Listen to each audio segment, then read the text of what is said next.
Okay guys, just a dead quick overview and tutorial of how to use MyFitnessPal. So when you've downloaded the MyFitnessPal app from the App Store, make sure you get the free version. You don't need the paid version. It will bring you to this, and then let's help you get it set up. So if you go to the More button on the bottom right, this is probably what's going to pop up there, and then this is where we're going to need to set up your account. So if you click on Goals, then you put in your starting weight, current weight, and your goal weight. Leave the weekly goal as maintain weight and leave your activity level as active for now, because what the app will do is, in setting it up, it will throw out some skew with recommendations sometimes. So we want to basically preset that and override it for you. So next thing is, if you look down where it says nutrition goals, where it says calorie, carbs, proteins and fats, click on that, and then that shows you my personal current protein goals, my personal calorie goals, carbs, proteins and fats. So this is where you would be able to change them for yourself. So if you click on calories, this is then where you could input your calories there.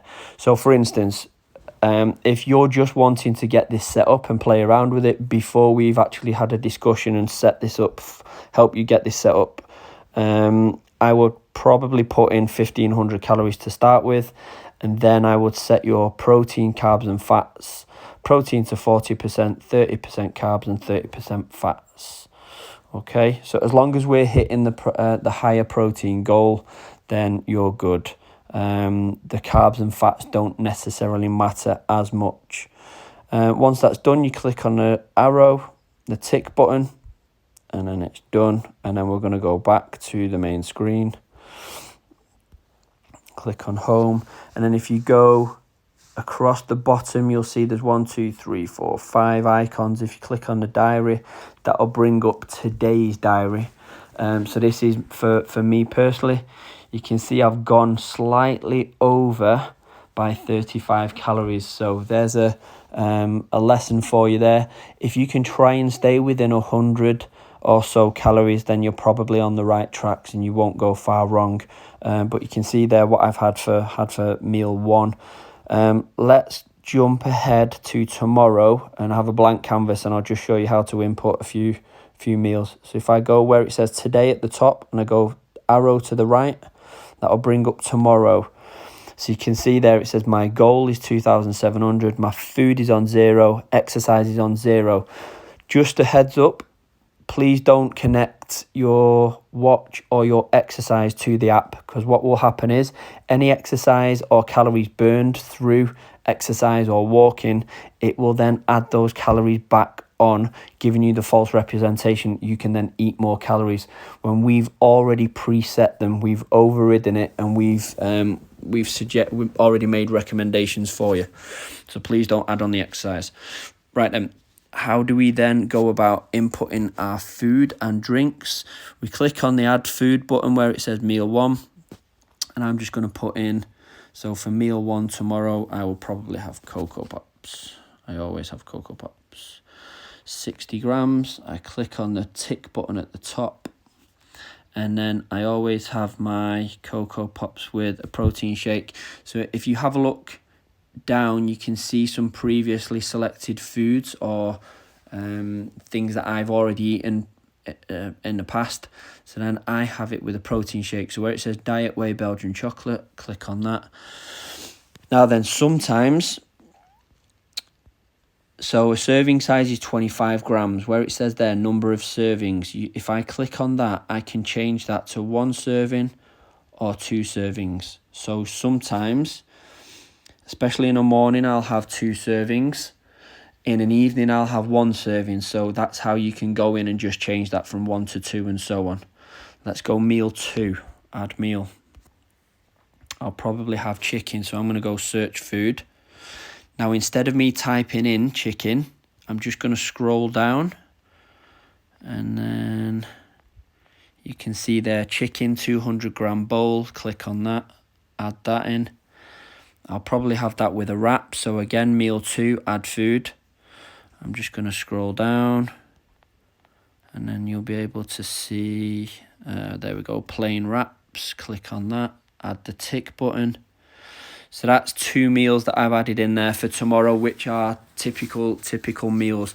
Now let's say that it was a weekend and that I already know that I'm going out and that I'm probably going to end up having some drinks or a meal out, something like that. So let's go down to snacks and drinks, add food.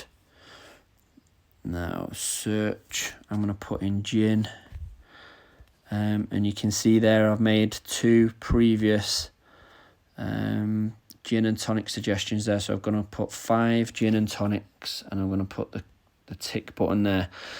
So this is how easy it is, guys. As long as you're tracking everything, including your food and drinks, including the weekends, you can then have a successful, flexible, balanced lifestyle where you can still eat and drink some of the foods that you want and stay on track. Okay, so let's go on the more button on the bottom right. Click on that. Sorry, let's go back to the home screen. Let's click on the plus button at the top. Click on that plus button again. And what that's going to do is bring up the calories, nutrients and macros at the top. If you click on the calories, I'll just show you this. That gives you a breakdown of each of your different meals and snacks, just for the calories. If you click on the nutrients, that will just show you what you've eaten for the day and whether you're on track to hit your targets or not. And then the macronutrients one, if you click on that, that will give you a pie chart of where you're at in terms of hitting your percentages for the day. Now, if just below where it says nutrients, where it says day view and today, click on that. And then click week view. Now then, this gives us an overall 7-day average of where we're at, which is really helpful for yourself and obviously when you're speaking to the coaches and to help you get the best possible results, because what we're looking for is consistency, not perfection, consistency. So this is my macros for the week for the past 7 days. As you can see, there's no days missing. I do it every single day and I've recorded everything from food and drink to alcohol, you name it, it's all on there. If I've had ice cream, if I've had sweets, if I've had chocolate, if I've had a curry, it's all been tracked and it's all measured so that I can stay consistent and I can stay within my calories and macros. So let's go backwards then. We're going to go to nutrients. You can then see the overall, how consistent I've been for the week. So my personal protein goal is, it says 270, but I'm actually a minimum of 200. So as long as I'm over 200, I know that I'm cool with that. Slightly over on the carbs, no problem. But then again, I'm slightly under on the fats. Again, no problem. You can make up those calories however you want, as long as you stay within your calories and you hit your protein goal. Okay, over to the calories at the top left. And then you can see the average for the week, whether you're on track or not. So you can see the majority of the time I'm slightly under, which is perfect. And that's all good. So again, great information to be able to share with your coach. And if you sync this with the LBP app, we'll be able to check this for you as well and give you any help and advice. So I hope that was helpful, guys. I think I've covered everything there. I'm going to go back, cross that off, back to the home screen. There we go. Just get used to playing around with it and give us a shout if you need any help. Cheers.